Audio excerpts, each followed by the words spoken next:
Viva Voz, com Vera Magalhães.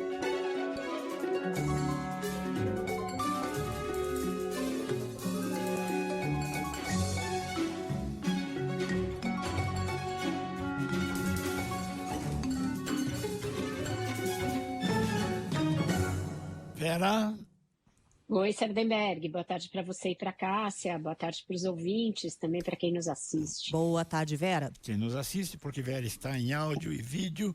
E o assunto é o Haddad. Ele deu uma entrevista para o Estadão falando que ele deve deixar o Ministério da Fazenda no ano que vem e colocar-se a serviço da candidatura Lula. Mas não disse o que ele vai ser nesse processo, Vera. Pois é, a entrevista foi para nós, o Sardenberg, foi para o Globo. E o que eu falei? Estadão. O ovo na cesta do concorrente ali. Nossa, que vergonha. Foi para o Thiago Bronzato, para o Sérgio Roxo, para a Thaís Barcelos, nossos colegas do Globo, e ele disse isso, que se vai se pôr a serviço da candidatura do Lula, que está pronto para ajudar o presidente na missão que lhe for designada, e isso aí foi visto como uma sinalização importante, Sardenberg, para a campanha do ano que vem. E por quê, né? A gente sabe que o PT tem um calcanhar de Aquiles importante em São Paulo.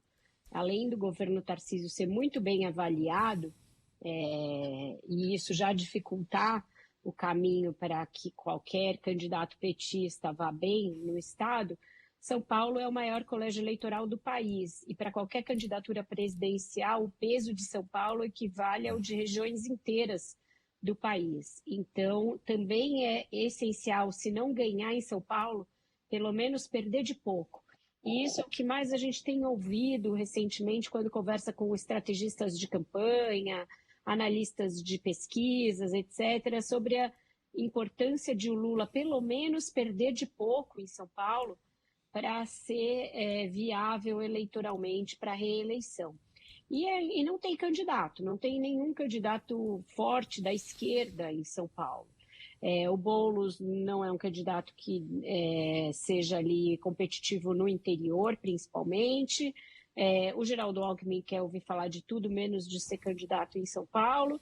E com esse andar da carruagem, tudo indica que vai sobrar de novo para o Haddad e para o sacrifício. Ser o candidato para perder, mas para perder de pouco, e assim ajudar o Lula a também ter mais votos em São Paulo do que as projeções, e com isso acabar garantindo uma eventual reeleição. Foi assim em 22. As pesquisas davam uma vitória por uma margem grande para o Bolsonaro no estado de São Paulo, mas essa margem acabou sendo mais estreita do que as pesquisas mostravam.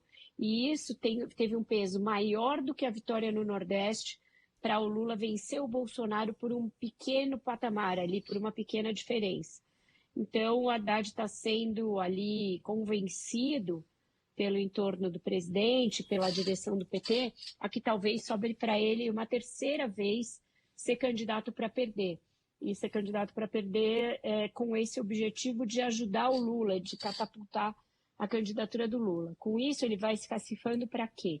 Para quando o Lula finalmente tiver de designar um sucessor, fica claro que ele não vai poder ser candidato novamente, o Haddad esteja com alguns corpos de vantagem em relação a qualquer outro que pleiteie essa mesma vaga, pela lealdade, pelos serviços prestados, pelas vezes em que deixou de atender às próprias conveniências para ser um candidato a serviço do Lula. E como você pontua aqui na sua coluna, né, Vera, o Haddad ele vem tendo um papel nesse governo que vai ser bastante significativo na hora da propaganda política, que muitas bandeiras são relacionadas à atual pasta do ministro, né? Exato, Cássia. A coisa do IR, né, que vai ser ali a mais alardeada pelo Lula na campanha, está ligada à pasta dele, né, a reforma do IR. A própria reforma tributária, que nasceu do Congresso, não nasceu do governo, mas o governo pegou uma carona. Ao fim e ao cabo, vai ter sido o governo que fez uma reforma tributária que estava parada havia 30 anos. A economia, com todos os seus solavancos, vai colecionando alguns números positivos, recordes de emprego mês a mês, trimestre a trimestre, a coisa do crescimento nos 4 anos do governo. Aí tem os calcanhares de Aquiles, né, que são os juros altos e a questão fiscal, que ainda não está certo se o governo vai conseguir entregar aquilo que prometeu. Tem mais dificuldades para entregar do que facilidades. Então, se o Haddad também foi o ministro mais visado ao longo desses anos do governo Lula, também é verdade que é dele que dependem as bandeiras mais vistosas da campanha. Então, com isso, ele saindo um pouco antes, ele ajuda na formulação do programa de governo do Lula, vai defender a política econômica que ele implementou e também pode vir a vestir essa candidatura ali de sacrifício em São Paulo para ajudar o presidente no estado que é a base eleitoral de ambos, né? Do Haddad, mas também do próprio Lula, e é onde é fundamental ganhar, sendo o Tarcísio ou não candidato a presidente. Mesmo se o Tarcísio for candidato à reeleição, continua havendo essa necessidade de ganhar em São Paulo e de fazer um palanque importante por aqui. É isso que eu ia perguntar. Se o Tarcísio de Freitas sair para presidente, o caminho para governo do estado fica melhor, né? Fica mais fácil. Mas mesmo assim, ninguém acredita que seja fácil para um candidato do PT, Sardenberg, por conta da força do interior de São Paulo e da rejeição imensa que existe ao PT por lá.